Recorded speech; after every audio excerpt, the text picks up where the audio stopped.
So the big thing we talked about last week was the PPP runs out this month.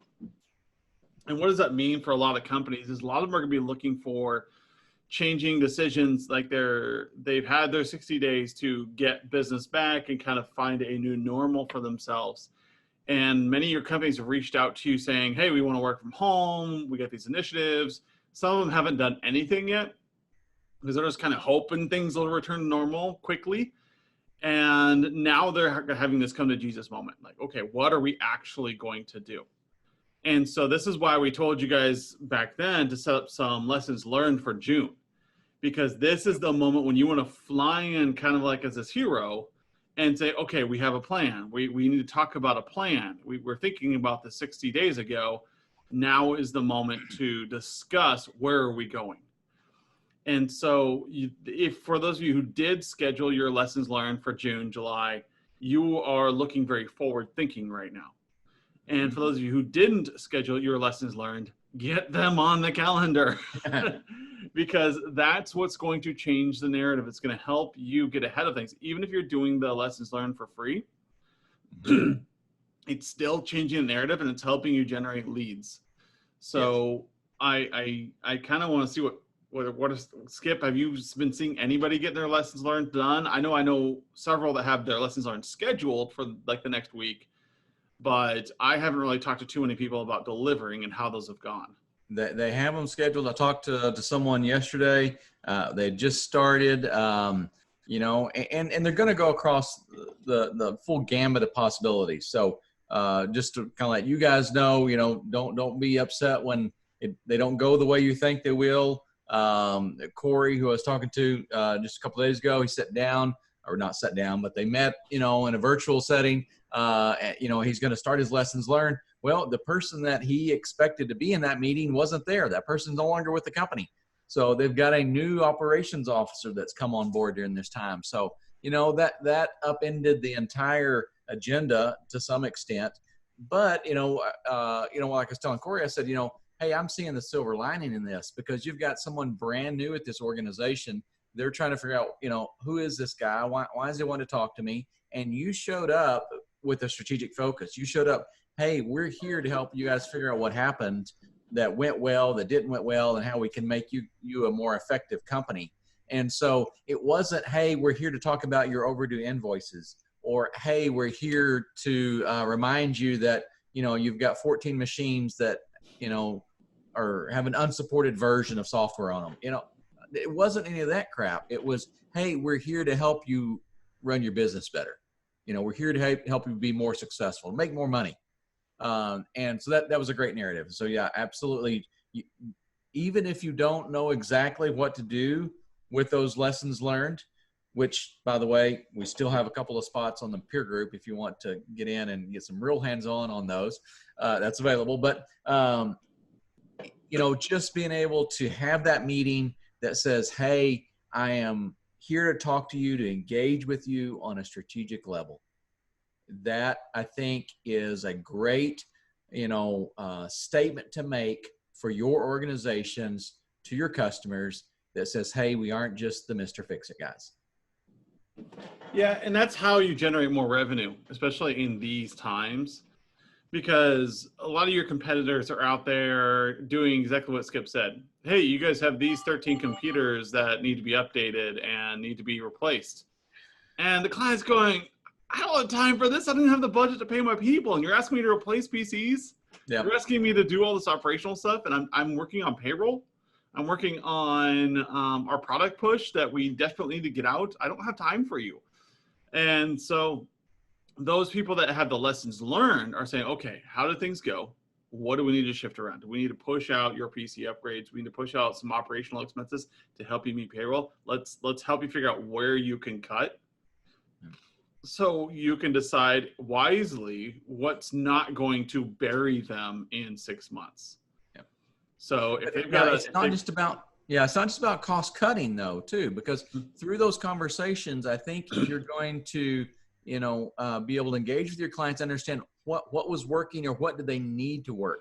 And if your clients go, you know, hey, I had to send everybody home and, you know, productivity went through the floor, but those guys that had a great internet connection and they had a good laptop, they could still keep working. And if I could get, a good setup for 4 more of my employees, I think they could generate enough revenue that we would be able to make payroll next month, So there's going to be opportunities. And so they're looking for you, and it's going to be a limited capacity. Yes. But they're looking at you for opportunities, to help them grow their business. And some of those are going to be spending money as well. So if you can help them implement things that are going to drive their business, they'll spend money with you. All right. Even though money's tight, if we can draw a quick and clear line between expenses and the value to the organization, they'll spend that money. So don't think you have to go in with just a cost-cutting mentality. All right. Go in with and find out what works for the company. What's going to drive their business. That'll be the right choice to make. That'll be the right path to go down. I don't know. Maybe the advantage to going into, like, I just am trying to manage, like, my kids at home, for instance. I'm trying to figure out how to put this. At home, like, the house is chaos because my kids are home all day. Yep. And they're living in the house, and I have teenagers. My mom, my wife talks about, like, how she comes home and there's shoes in the middle of the floor and there's blankets everywhere and people are stressed out. And you get home from a long day at work and now you have to deal with your home life. And then you come in and you deal with, your mornings, and, like, it's constant stress. And I look at this as a way that our businesses are running, is that you got this client who is doing the best they can to keep things up. But in the meantime, all this other crap is going on. Things are spread out. Things are chaotic. Right now, we have a huge BLM movement in the United States, and that's causing stress with businesses. And it's just like the chaos is everywhere, and everything's a mess. And they're looking for some kind of relief. They're looking for something to make things better. And so I just sent my daughter a text message just a few minutes ago. I said, look, if you guys can have the entire house cleaned up, wiped down, and organized, I'll make it worth your time before mom gets home. Because I get home late tonight. I work late on Thursdays. And I said, I'll make it worth your time. And I'm incentivizing them to do something good. They're not required to, but if they do it, they know that dad has great big ideas. And when I do something nice, it's usually something flamboyant. And so I know that they're hard workers when they're motivated. And so we look at our clients the same way. They're dealing with this just chaos, and they want some kind of normalcy. They want something to be orderly and nice. And when you walk in with a lessons learned and a plan and things like, hey, here's how we're going to make things better for you, they're going to make it worth your while. Yep. They're going to reward you in ways that you can't think of. And usually that's going to result in projects down the road. You were there for us when life sucked. You did this thing that made my life better. There's that quid pro quo kind of thing where, like, they will be more loyal. They will say, hey, you know what? We could really use some help in this thing. And so that is the narrative you want to create with them. Just look like my daughters. I didn't tell them exactly what to do for the house. And maybe next week we'll get an update on actually if they did it. But when you have the proper motivation, when you have a good relationship with a client, then you see more come out of it. And those of you who've been around in the program long enough know my stories about how I used to work with a lot of VCIO clients, and I would get them to spend more during cost savings initiatives. I actually got them to spend thousands of dollars a month MRR more, because I got them to understand how it was going to make their lives better and what it was going to do. Just with my kids at home, I'm letting them know, like, if you clean that house, guess what? We're going to do something really fun. We're going to do something really cool. And, you really think about it as a parent in your head. Like, you do this math in your head, like, okay, if I take them out to, like, my kids like to go to consignment stores for clothes. Or if I take them to somewhere to eat out for an evening, they love eating out. It costs me $100. but I get a clean house. If I hired cleaners, it costs me $300-400 to have my house cleaned. And so, you start thinking of these things in your head, like, what's it worth to me to incentivize my clients to spend time with me? For me, like a box of donuts, but a lessons learned meaning, like, look, let me help you iron out what's going on. And then your client goes, oh my gosh, that'd be amazing. Let's talk through that and we can get some semblance of order here. And you can call these lessons learned anything you want. You can call them establishing your new norm, establish a new baseline, establish a new whatever. But do something where they know that you're going to be helping them clean their house, so to speak. You're helping them get to a new level. So when you ask them for $1,000 or $2,000 for this project, they're like, okay, that's worth it. Where budget's tight, but if we spend that $2,000 on upgrading the VPN, we're going to be able to have people work from home more fluidly. And given that we had to lay off 20% of our workforce, we really need those extra labor hours. Yep. These are things that you can help with. You can walk in and say, hey, look, for $1,000, you can do this in Zoom. For $1,000, you can do this in Teams. We can help you do this and this and this. We'll help aggregate. For those of you who are in the telco arena, you've got all those bridges that you can set up for them. And you've got these next level things that you can take them to help their telepresence. And if they just knew that it was a one-time cost or just a little bit more, but it would help them so much, now is the time to talk to them, because everybody's, one, in a budget crunch, and they will be for the next 2 months at least, if not the next year. Two, they're looking for a way to establish their norm. With the PPP dollars coming out, we had this nice respite for about a month where we didn't have to think about it too much. We got to focus on sales. Now we have companies that have focused on sales and are waiting for that additional revenue to come in, and they need to know what's next. How do they establish a baseline to augment their services even more? Yep. Yeah. And, I guess this is the operational side of me, but you talk about, hey, you can do this in Zoom, or you can do this in Teams and all this. And for some reason, my brain went off and I'm thinking, Zoom, Cisco, all these guys, when the pandemic, responses really started kicking in, I think a lot of these companies really stepped up and said, hey, we're going to make this easier on people. Zoom was giving away free licenses.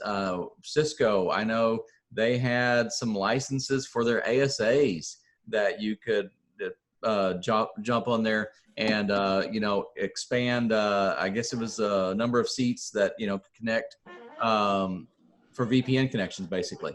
Those were all really cool stuff, but some of that's expiring. If I remember correctly, Cisco's free licensing deal expires July 15th. All right. So, if you put that license on, your client's firewall so that they connect those 20 employees versus the 5 employees, that's going to go away July 15th. One, you don't want them to get caught flat-footed on that and, be scrambling at the last minute. But two, let's map out a plan. What is the value of that? And when you talk to your clients about, hey, this is what your workforce can do remotely, then the, buying the license makes sense. They understand the value that they're getting for that. They're spending some dollars so their employees can be more effective. That's a pretty easy sell to make. So a lot of those things are coming up. I guess I'd add that, we've got Active Directory things that you mentioned that one, Adam. We're working on that list. There's going to be a lot of things. We should go back to NetWare, but that's just me. I'd be all over that, man. Active Directory it's too messy. We go back to that super clear world. That's right. Simple, X.500 compliant. We're good. And then when you get really tired at the end of the day, you go in and you watch the little mouse screensaver that rolls around the screen. Any of you guys see network servers, you'll know what I'm talking about, but most of you won't. Anyway, that's for some reason, beginning networking in the 90s, that goes back to really Zen space for me, is that little mouse. That's what I need to put on my, I need to set up. You got the Game Boy. Adam, I'm going to get a NetWare server.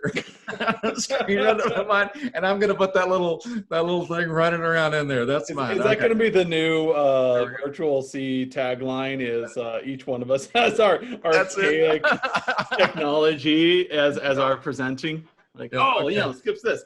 You know, I love little things like that. So tune back in next week. I'll have mine up and running.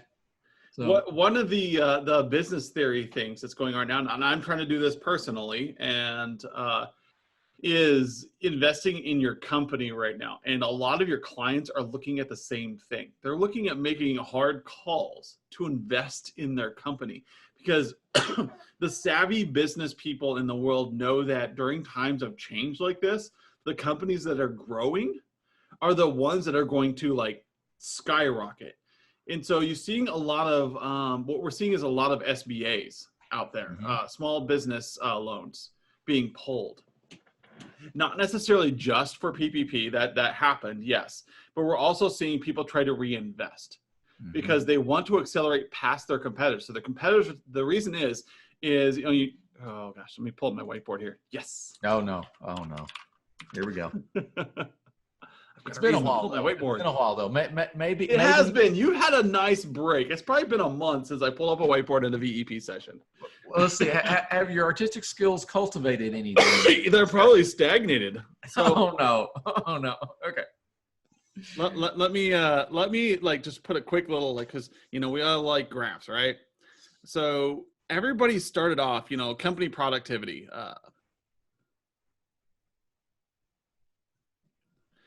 And so in Delta T here.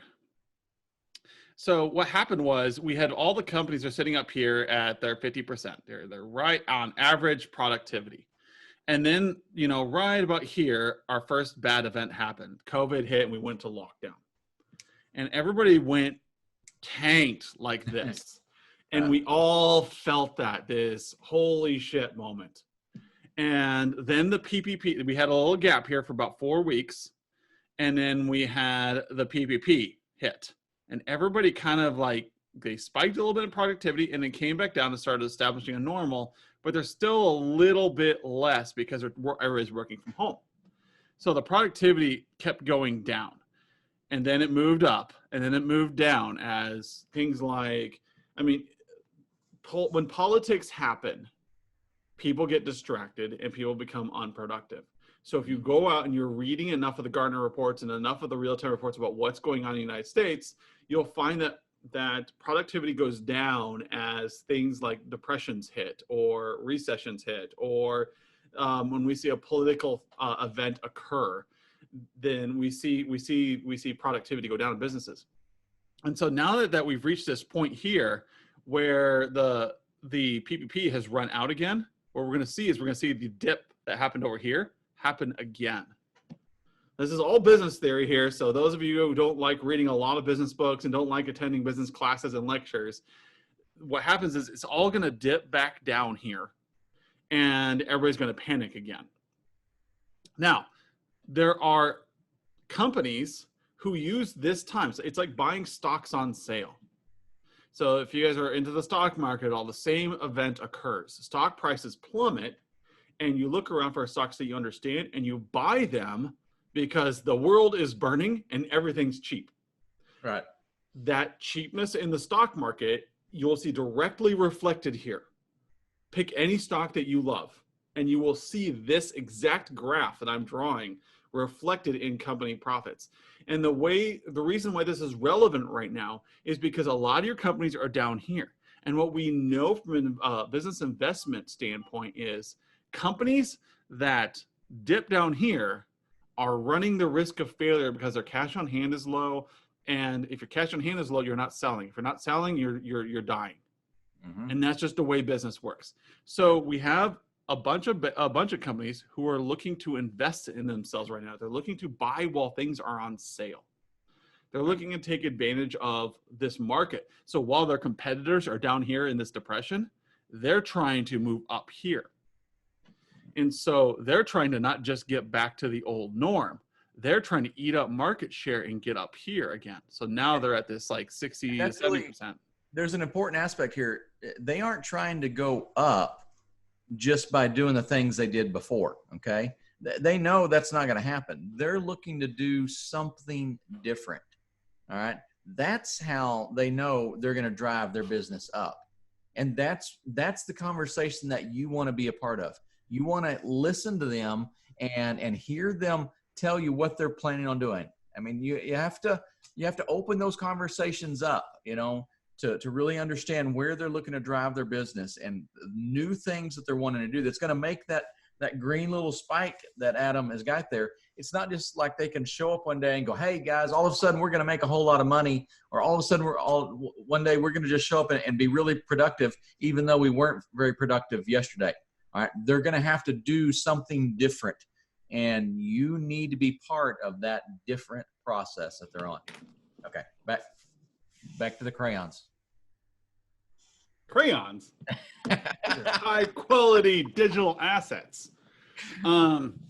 So if you don't believe that this occurs, look at the stock market. Grab, I don't care, Apple stock. They're a very conservative company, actually, and you will see this occurring. Look at the MACDs. If you don't know what an MACD is, Google it, read the wiki article, and you'll start understanding what market pressure is and how it affects your clients, even though they may not be publicly tradable. Because business is business. We're all trying to do what we're trying to do. And companies that are investing in themselves right now are priming themselves to accelerate. So some companies are going to their banks and asking for cash. Some are using reserves. Some are finding cash in other ways. Either they're selling a new product, they're adjusting their forecasts so that they have more cash on hand now, so they can invest in either training their employees up, or that they're releasing new products in 2 months. And so this fear out there, and you're gonna have to read your clients. You're gonna have to figure out which is which. Some of them, just because of the nature of the beast, are gonna stay down here for a long time. Yep. And they're the ones that are gonna say, man, remember back in 2020 when we were this big? Yep. Man, that was a rough time we went through then. Some companies are gonna go, whew, we made it through. Other companies are gonna go, they're gonna slurp up market share. That's what they're going to do. Even amongst MSPs right now, we are seeing MSPs struggle hard because a lot of them were just break fix. Now, if you're in this community with us, this membership community, you are most likely not a break fix shop. Yep. You are not in that pool. But we have enough people that we're still continuing to watch and listen to that are in the break fix pool that are just struggling right now with, how do we make it through this? Because all of our contracts are canceling because we were low cost and now they don't have any money. Mm-hmm. And so they're going to be over here and they're going to drop off. They're going to disappear. This market is going down. The work is still there though. You want to be here where you're slurping up this extra work that's going to be coming out. Now, some of the work isn't going to be there because their clients went under. Yeah. And this is the complicated nature of being a VCIO or being a forward-thinking individual or company, is that you have to read your clients right now. And if you've done a QBR with them or you've done a SWOT with them, you should be able to reference that SWOT right now and be able to tell yourself which clients are which.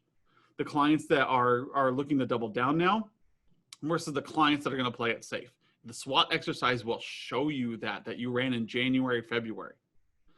And this is where you're going to walk out of 2020 with record profits versus going, whew, we made it.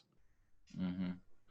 Action items are lessons learned. We keep pushing on this and investing in your company. If you want me to upsell you right now, I'd say grab a virtual C coaching contract for 1 month, just one. Yeah. And have us help you work through your clients.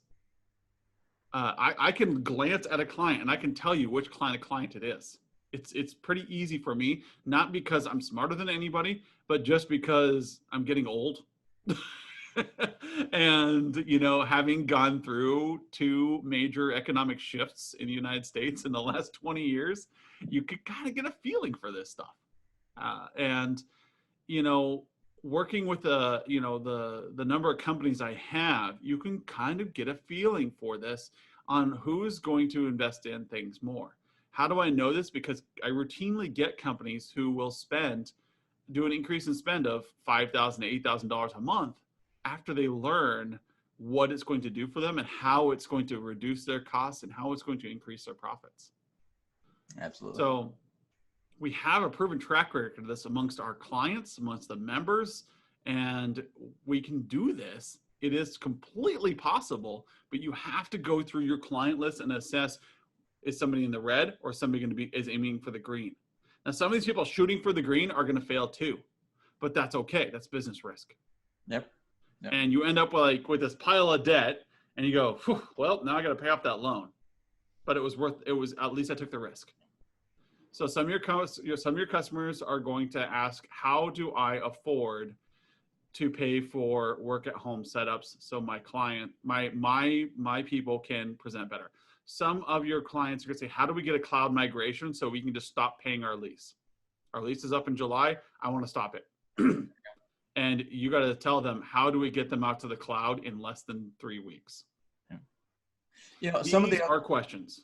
Some of the other tips along the way, so this remote work initiative, right? We know this is, a huge initiative coming for all of us. So the budget's around that, and we need to understand, we can design something, but does that fit our clients' needs? And, so dive into that. How much do they need to spend? If you ask questions about how they're doing their work, what's really required from them to do their work, I can think don't think there'd be very many, but I think you may find some remote work employees that don't need much of a video setup. They don't need any of that hardly. So, the budget for that all of a sudden just went way down. All right. But for others, you may need to look at that and see, hey, this person actually spends quite a bit of time talking, with not only other team members, but other people outside their organization. If they're going to spend so much of their time talking, maybe we should invest in a really good microphone. I mean, yeah, we've got that Jabra headset, that works really good and it lasts all day on one charge, because it's got the giant battery that hangs off their ear. But, it just doesn't sound that good. What would the impact be if our employees sounded really, really good when they were talking to our customers? Would our customers feel more confident about engaging with us and buying stuff from us if they felt like, they had this really good presence, on a conference call, as opposed to, yelling at someone through an old tin can and string sort of setup. Right? So, that's just kind of one little bit of deal, but understand what your clients need from their remote work solutions and what they're going to get out of it. And that's going to help you develop the budget. If they think all they can do is just keep the doors open, well, they don't have much of a budget for remote work. All right. And you have to work within that. But if they're seeing opportunities for new products, new business, new clients, new geographies, growth opportunities, well, you need to talk to them about an aggressive remote work setup, and it's going to have an appreciable budget because these people are really focused on spending some money so they can make some money and get involved with that process. And that will help you, drive the revenue for your organization, but also be the strategic partner that they need.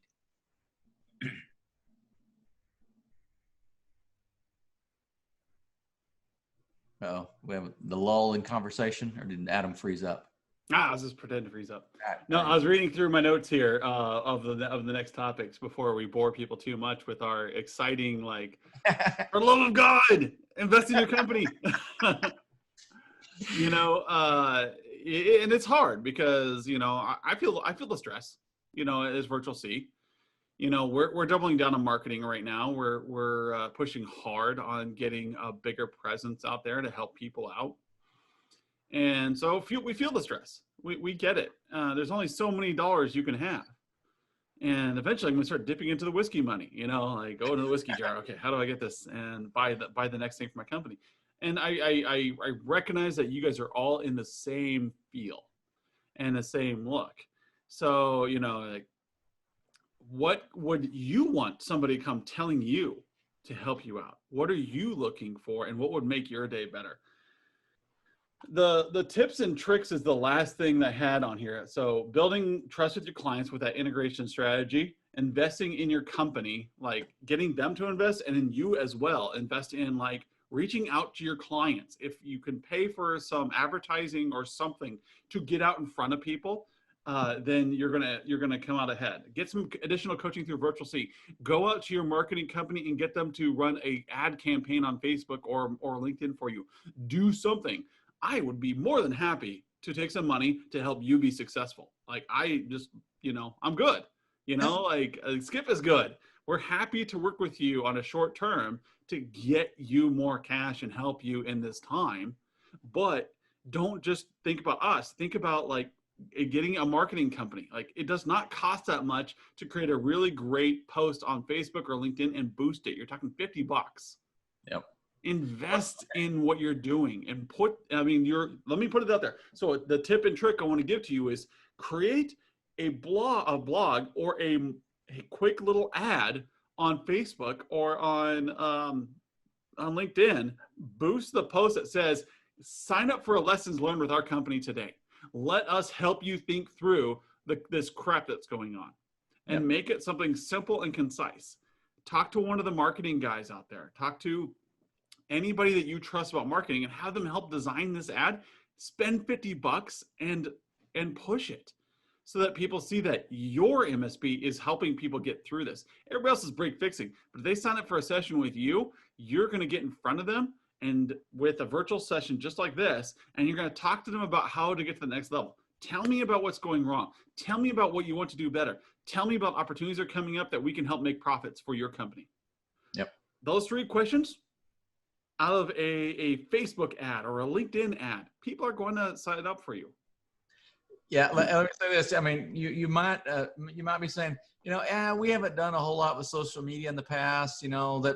We're not really a social media kind of company. Hey, do you know anybody? Let me ask you this question: do you know anybody in your close knit group of people that has been spending a greater deal of time, greater amount of time on social media in the last few months? Yeah. The man who is never on Facebook is now, scrolling through. Like for me, it's once a day. I mean, wow. I mean, that's unbelievable. Well, maybe not once a day, but yeah, okay. I'm exaggerating a bit. But, all right. But, so these are great opportunities. I mean, back to your little graph, you're drawing there. I mean, are you going to say, hey, we're going to make our MSP better just by doing the same thing we did before? Are we going to shift? Are we going to do something different right now? To kind of, throw out another option here, Adam, mentioned as well, engage with us. Virtual meetings are the norm now. Okay. I can rock a virtual meeting. If you give me 10 minutes notice before you meet with a client, I will, if I have the hour open, I will show up and I will rock it. Nothing I spent like 30 days applying. Like, no, it's just that because this is what we do all day. It is. I joined an improv group recently. So anybody wants entertainment on speaking, and I like to constantly work on myself and how I'm speaking. And it's all about yes and it's an improv group. And they're like, oh my gosh, I spent 2 hours today in Zoom meetings and I'm just tired. And I'm like, right. I'm on hour 6.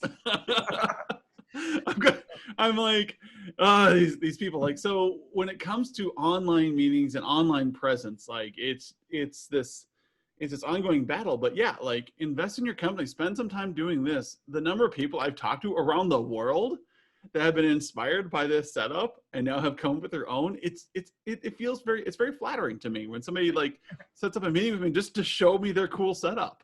I had a guy in Australia just the other day, just like, hey, look at this. I'm like, that looks really good, man. He's like, I know, I signed up for this meeting, but then I spent 4 days working on it. And I'm like, it looks really good. He even had the same background as we have. Not this one. This is the cool one. But yeah, I mean, Adam and I, we talk through this all day long. So, this is a role that's easy for us to step in and operate on. So, if you want to bring us in and have us sit down with your clients. Maybe it's the lessons learned meeting. Maybe you want Adam to pull out his crayons and do a SWOT analysis with your clients.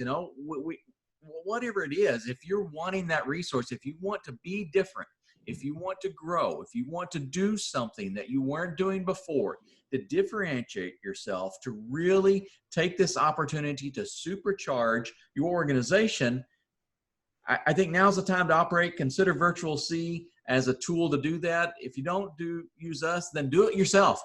Whatever it is, you need to be different. You need to step out there and take this opportunity to act. It's a limited time window, and those who do are here in the coming months, probably years. If we're really realistic about it, it's not going to be any quick fixes, but in the future, they're going to appreciate their initiative that they showed during this time. Yeah, I guarantee you this will pay dividends. Following these three tasks that I've just kind of been noodling over. This is driving Virtual C as well right now. We doubled down with the Humanized IT brand. This is something you can use right now. If you want some more marketing materials around Humanized IT that you can use for a Facebook ad or something, just let me know. I'll send them to you. I've got a whole folder full of stuff. Just reach out and talk to us so that we can help you accelerate. You want to send an email to 1,000 people? Then let us help you understand what in a humanized strategy is going to differentiate you. And reach out to a marketing professional. There's plenty of them. There's plenty in the MSPL platform that you can reach out to. Talk to them about what you can do right now, because everybody's in a state of flux. So build that trust with your clients. Invest in some kind of marketing or upgrades, like a coaching program, a marketing program, something. Coaching program will help you deliver things better, and it'll help you upgrade your personnel. A marketing program will take what you're doing right now and accelerate it with more customers.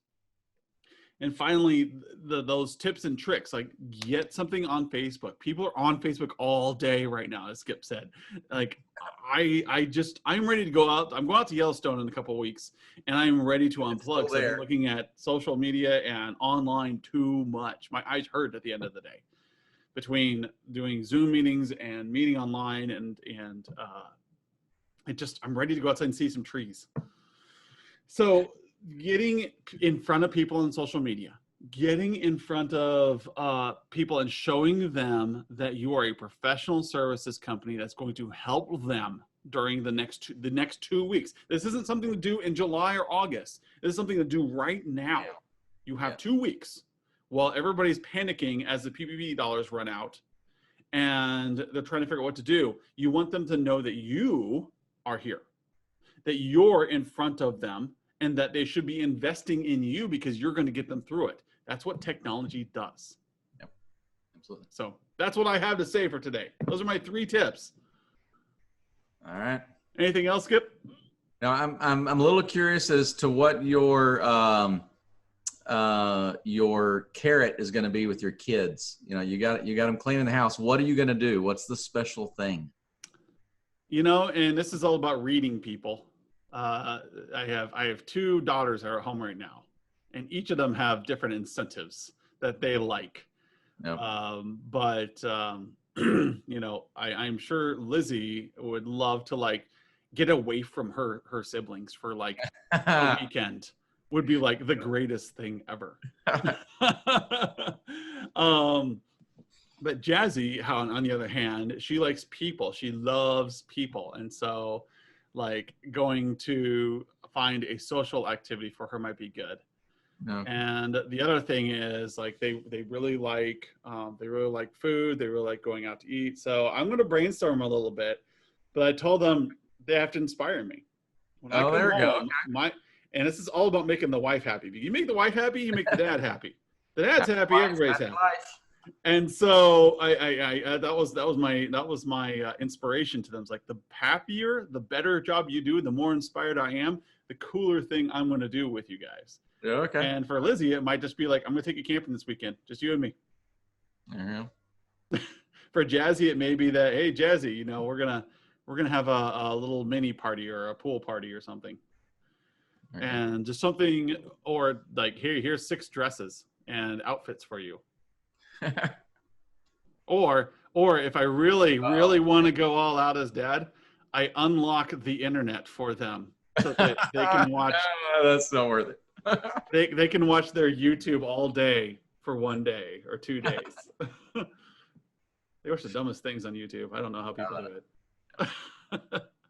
It's 5-minute craft videos, man. I swear, like, you see a little drool coming out of their mouth as they're like just staring at their screen. I'm like, are you learning anything, or are you just zoned out? So we'll see. I'll keep everybody updated on how it works. Like, they've actually been texting me all through this meeting with things that they're trying to do really fast. And it's been entertaining, like, talking to you guys and then seeing these texts keep coming in, like, oh, we're gonna do this and this and this, and like, oh, the mop's broke. And I said, back in my day, we got on our hands and feet and waxed the floor with our hands. And so it's good. Like, I've incentivized them, and I need to incentivize you guys as members of the community. I need to incentivize customers and businesses and help everybody understand, like, there is more to this than just surviving.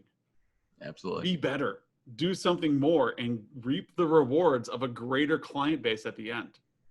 Come out better than you went in. Seems to be the rallying cry of a lot of these companies. I don't just want to survive the pandemic. I want to come out better than I went in. And that could be your marketing strategy for LinkedIn or Facebook. It's like, tired of the pandemic, come out better than you went in with my company. And that is what we want to do. That is where we want to go. Very good. If you have any questions, reach out to coaching at Virtual C as always. We are here to help. You guys are community members. Get time on our calendar. If you got any questions, just reach out to us. If you're curious about some additional coaching to help you get through this, reach out as well. We'll talk it through. We'll work out a price point that works for you, because we want to take care of you.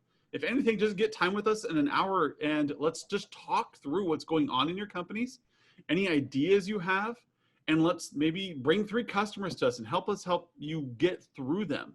We want to know that members of the HIT program came out of this with more customers than they started with. We want that for you, because it looked good for us. And I'm selfish. I want to have them look good all the time. All right, guys. We'll see you next week. We got a podcast to record in about 12 minutes. So I would also like to put a plug in on Monday. Our Tales from Around the World, starring South Africa's own Richard Bauer, kicks off next week. It's a super good podcast. It's going to be very inspirational, very uplifting, and it's extremely funny. I've listened to it 3 or 4 times now, and I've laughed every time. Yeah, so very interesting. All right, we'll talk to you all later.